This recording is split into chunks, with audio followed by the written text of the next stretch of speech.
மாவட்டம் பேரிங்கியூர் கிராமத்தில் நடைபெற்ற புதுமனை புகுவிழா நிகழ்ச்சியில் நடிகரும் முன்னாள் சட்டமன்ற மற்றும் நாடாளுமன்ற உறுப்பினரான சரத்குமார் இன்று காலை பங்கேற்றார். அவரது நெருங்கிய நண்பர் செந்தில் முருகன் இல்ல புதுமனை புகுவிழாவில் கலந்து கொண்ட சரத்குமார் பின்னர் செய்தியாளர்களை சந்தித்து அரசியல் மற்றும் சமகால விவகாரங்கள் குறித்து கருத்து தெரிவித்தார். திமுக ஆட்சியின் 4 ஆண்டு கால செயல்பாடு மத்திய அரசை குற்றம் சாட்டுவதிலேயே மையம் கொண்டுள்ளது. நிதி வரவில்லை என கூறுவதை தான் தொடர்ந்து சொல்லி வருகின்றனர். மத்திய அரசுடன் சுமூகமான உறவை தொடர்ந்திருந்தால் தமிழகம் மேலும் வளர்ந்திருக்கும் என்றார். சட்டம் ஒழுங்கு சீர்கேடாகியுள்ளது என குறிப்பிட்ட அவர், திமுக ஆட்சிக்கு வந்த பிறகு தொடர்ச்சியாக பல கொலைகள் நிகழ்ந்துள்ளன. இந்த தொடர் கொலைகளை கட்டுப்படுத்த அரசு உடனடி நடவடிக்கை எடுக்க வேண்டும் என்றார். அடுத்த கட்ட கூட்டணி குறித்து கூட்டணி தொடர்பான அடுத்த கட்ட பேச்சுவார்த்தைகளை குறித்து மாநில தலைவர் நயினார் நாகேந்திரன் நாளை சென்னையில் கூட்டம் நடத்தி முடிவெடுப்பார் என தெரிவித்தார். 2026 சட்டமன்ற தேர்தலை முன்னிட்டு 234 தொகுதிகளிலும் பாஜக கூட்டணி வெற்றி பெறும் என நம்பிக்கை தெரிவித்தார். தமிழ் தொடர்பாக நடிகர் கமலஹாசன் வெளியிட்ட கருத்து குறித்து அவரது கருத்து எதற்காக வந்தது என புரியவில்லை. தமிழ் ஒரு பழமையான மொழி. ஆனால் அதுபோன்ற மதிப்பு கூற வேண்டியது ஆராய்ச்சியாளர்களின் பணி. தமிழ் பற்றி பேசும் திமுகவினர் ஏன் இதற்கான பதில் சொல்லவில்லை என்றார். பாமகவில் உள்ள விவகாரம் குறித்து அப்பா மகன் ஒருங்கிணைந்து செயல்பட வேண்டும் என்பதே எனது விருப்பம். அவர்கள் கருத்து வேறுபாடுகளை தீர்த்து கொண்டால் அது அந்த இயக்கத்திற்கு நல்லது என்றார். 69% இடஒதுக்கீடு தமிழகத்தில் மட்டுமே உள்ளது.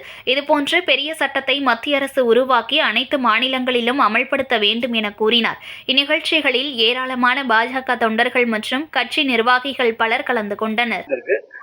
அப்ப இன்டெலிஜென்ஸ் எப்படி ஒர்க் பண்றாங்க, என்ன தகவல் வருது, எந்த முன்னிட்டு நடக்குது, அதாவது காவல்துறை 1,00,000 பேருக்கு மேல இருந்தா கூட எல்லா வீட்டிலும் என்னென்ன நடக்குது, எந்த தேர்தல் நடக்குது கண்காணிக்க முடியாது. இப்ப என்ன ஏதுவாக இப்ப கேமரா எல்லாத்தையும் பதிக்கப்பட்டிருக்கு. அதனால கொஞ்சம் சீக்கிரமா கிரைம் டிடெக்ட் பண்ண முடியுது. ஏன்னா சிறந்த ஒரு காவல்துறை தான் நம்ம இருக்கு. நான் பலமுறை சொல்லிட்டேன். இருந்தாலும் இந்த கொலைகள் நடப்பதை தடுப்பது எப்படி என்பதை நான் சிந்தித்து பார்ப்பதற்கு ஏன்னா நம்ம சமூகம் மாறிடுச்சா என்று சிந்தித்து பார்க்க வேண்டிய சூழ்நிலை. இதை கட்டுப்படுத்துறது அரசு கடுமையான தண்டனைகள் கொடுத்து அதை கண்காணிப்பதற்கு யார் யார் ஐடென்டிஃபைட் கிரைம் ரெகுலரா கிரைம் பண்ணக்கூடிய ஒரு கேங்கா இருக்கலாம், ஒரு மனிதனாக இருக்கலாம், இவங்க ஓரளவுக்கு இவங்க மேல த்ரெட் இருக்கு அப்படின்னு சொல்லி இதை கண்டுபிடிச்சு செயல்பட்டாங்கன்னா அந்த கிரைம் ரேட் குறையலாம்.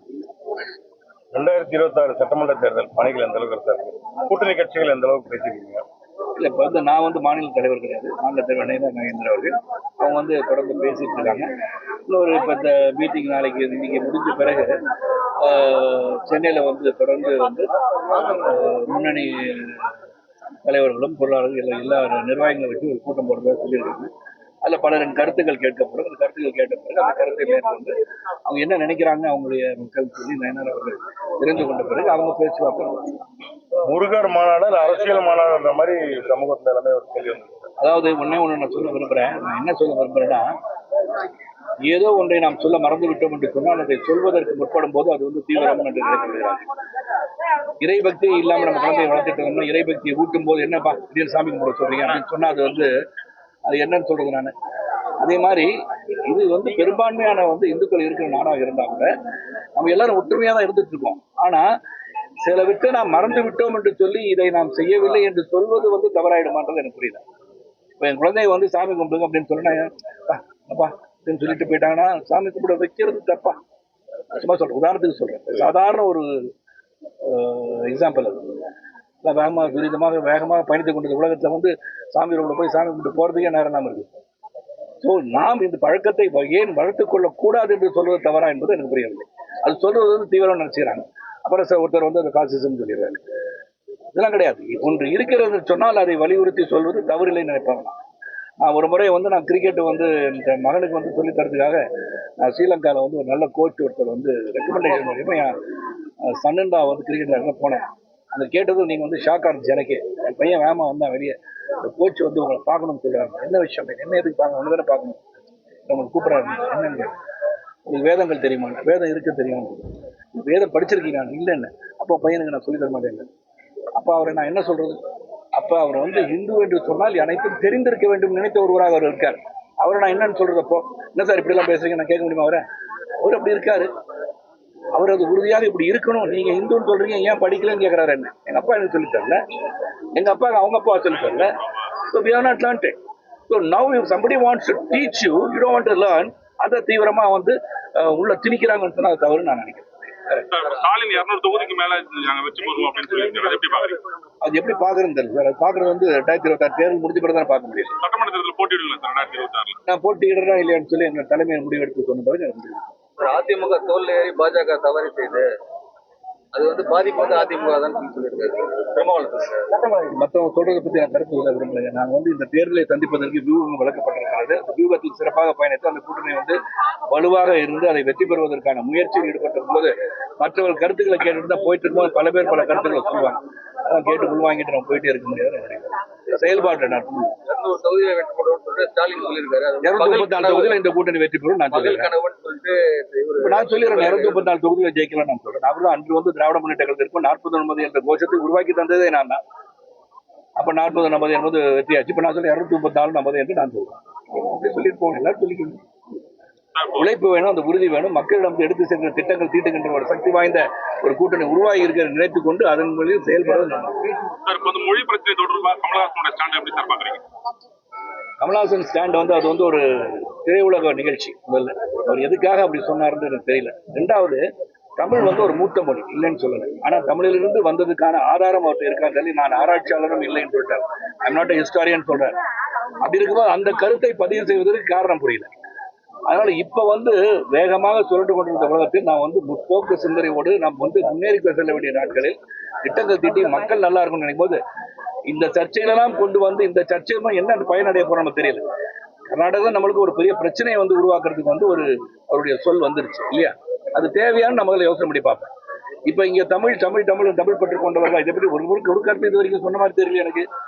கமலஹாசன் சொன்னது உண்மை இல்லை என்று சொல்றதுக்கு வந்து சீமானை தவிர வேற யாரும் சொல்றதுக்கு இல்லையா? திராவிட முன்னேற்ற கழகம் தமிழ் பற்றாளர்களாச்சு. ஏன் சொல்லல ஒரு கருத்து அதை பத்தி? அப்ப நான் என்ன சொல்றேன், எல்லாமே செம்மொழி தான் இல்லையா? Classical language Kannada is classical language, Telugu is classical language, Oriya classical language, Tamil Sanskrit எல்லாம் கிளாசிக்கல் லாங்குவேஜஸ். அந்த அந்தஸ்தை பெற்ற செம்மொழி என்ற அந்தஸ்தை பெற்ற பிறகு இதிலிருந்து தான் அது வந்தது என்று சொல்வதால் என்ன பயன் என்று புரியவில்லை. ஆனால் தமிழ் வெறி என்பது இருப்பது வந்து தவறு கிடையாது. ஆனா பிற மொழி இதிலிருந்து தான் வந்தது என்று சொல்வதற்கு ஆராய்ச்சியாளர்கள் சொல்ல வேண்டும். அது இருக்கான்னு முதல்ல பார்த்துட்டு சொல்லுங்க. நம்ம வந்து மூத்த மொழி தான் நான் இல்லை நான் சொல்ல 4000 ஆண்டுகள் 5000 ஆண்டுகள், சீமான் 50000 ஆண்டுகள் சொல்லிட்டாரு. அப்படிலாம் இருக்கும்போது இருக்கலாம். எங்கிருந்து வந்ததுன்னு சொல்ல முடியுமா? அதான் அவர் சொன்னது வந்து எதுக்காக சொன்னார் எனக்கு புரியல. அது எது உள்ள அர்த்தம் இருக்கா உள்கருத்து இருக்கா தெரியல. ஒரு படம் ஓடுறதுக்காக சொன்னார். இப்ப அதிமுக பாஜக கூட்டணியில பாமக தேமுதிக இணையது வாய்ப்பு இருக்காரு. அது வந்து தலைமை எடுக்க வேண்டிய முடிவு. இணையில்லாம எல்லாருமே நல்ல ஒரு கூட்டணி அமைஞ்சா தப்பு இல்லை, தவறு இல்லை. கூட்டணி விவகாரத்துல பாஜக பிற கட்சிகளை மிரட்டுதுன்ற குற்றச்சாட்டு இருக்கு சார். இப்ப பாமக தொடர்ந்து பாத்தீங்கன்னா இப்போ பாமகவோட பிரிவு காரணமே பாஜக அது வந்து நீங்க வந்து ப்ரூவ் பண்ணி நீங்க பத்திரிகையாளர் நான் இன்வெஸ்டிகேட் ரிப்போர்ட்டர் நீங்க இன்வெஸ்டிகேட் பண்ணி என்னது உண்மை நீங்க உலக தெரிவிச்சிருக்கீங்க. எனக்கு தெரியாது, நீங்க என்ன கேட்கக்கூடாது.